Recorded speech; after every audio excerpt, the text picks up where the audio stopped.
Good morning. So we're going to do a quick video today on, I had looked in my refrigerator and I realized I had 3 bags of the little miniature carrots. And I'm like, there's just no way I can use all those up before they go bad. So what I've decided to do is to can them. So carrots are very simple. It's basically water and a little bit of salt and you can it. I have made candied carrots, which those are killer good. So what you're going to do is you're going to start out, I keep mine in water so it keeps them nice and pretty while I'm getting ready to pack them. So you're going to pack them to within 1 inch of head space. And once again, the 1 inch head space is right here. It's that first lip. So we're going to fill these up with all these pretty little carrots. I was looking at my stockpile because, you know, I've been telling everybody to stock up your groceries because stuff is not going to be good.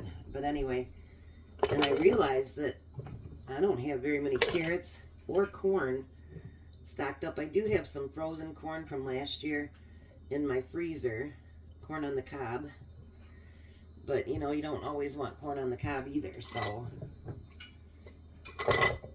I'm hoping to get at least close to a canner full here, but it may not be.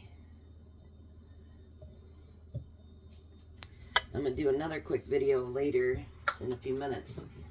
I dehydrated a bunch of different kinds of onions yesterday, and I'll show you how I take care of those too.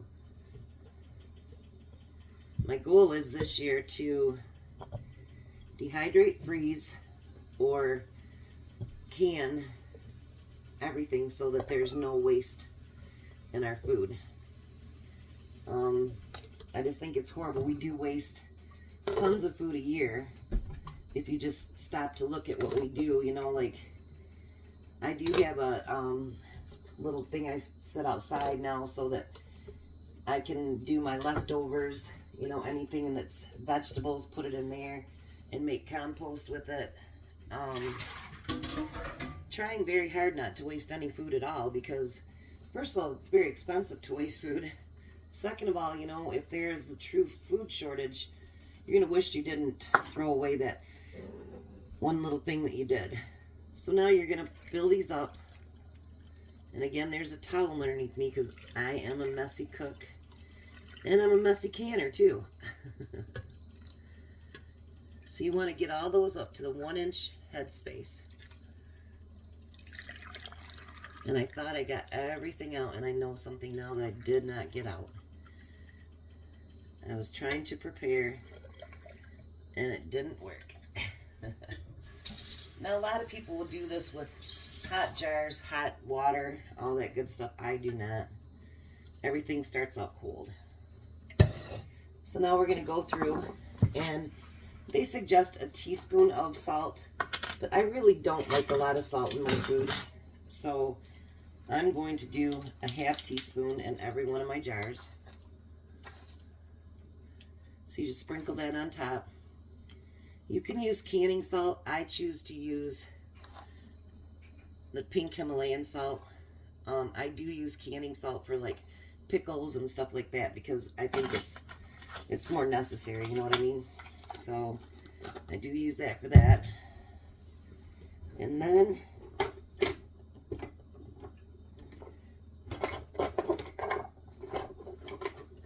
I'm having a hard time finding it. My did bubbler. Knowing my husband, he put it somewhere else, and I'll have to find it later. So, but you can use anything that will push the bubbles out of your jar, because the bubbles are not a good thing.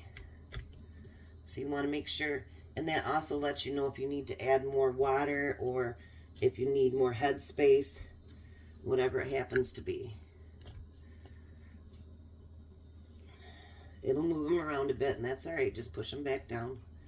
No big deal.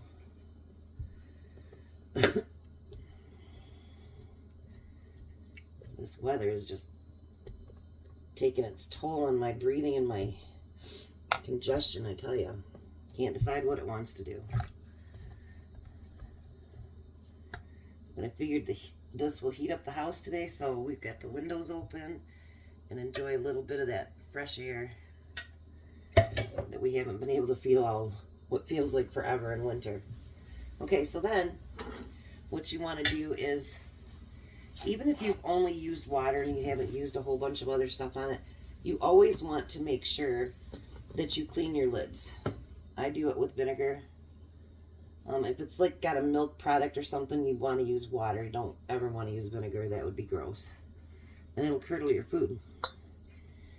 But there's two subjects to this. Is you know, you're making sure that your lids are nice and clean so you can get a good seal. Because nobody wants to do all this work and then find out your food didn't seal.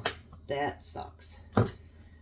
And then the other purpose to it is you want to make sure that there's no cracking on the lids, because that's not a good thing either.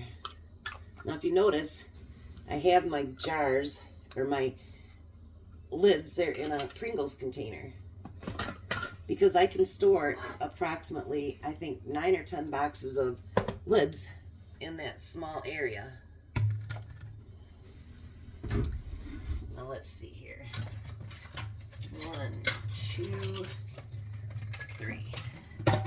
Now, because I am pressure canning, I'm going to reuse a couple of lids that I've canned on before. And if you notice, these lids, there's no indentation on them, and they're clean on the inside. I use a toothbrush actually to clean these up really good so that it gets any junk from what was on there before. So you want to do these finger tight. You don't want to wrench down on them.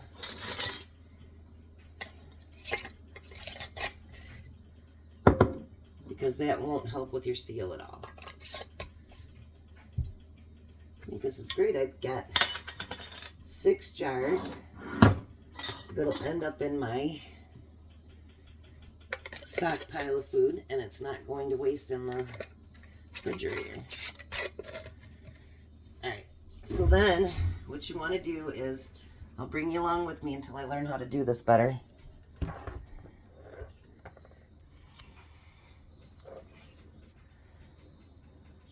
Alright, so what you're going to do is you're going to put all the jars in your canner. This is a pressure canner. Actually, this is one I bought at Little Dusty Auction. And I got it for, I think, $18. And then I had to end up buying a new seal for it after I used it all last year. But believe it or not, I love this little one better than I do my expensive one. Because it's just so much easier to manage. So then you're going to put your lid on it. You're going to fire it up on high. Now, the water gets hot inside, and when steam starts coming out of this pipe here, you're going to want to time the steam for 10 minutes. Then you put your little, I call it a jiggler. You put your little jiggler on it. For Michigan, it's 10 pounds. Once it starts jiggling, then you're going to let that, you're going to turn it down a little bit, and you're going to let it cook for 40 minutes. And then when everything, the steam comes down and it cools off, you can take it out of the canner. So I will show you later the finished product. I'll show you the dehydrating a little bit. Have a good one.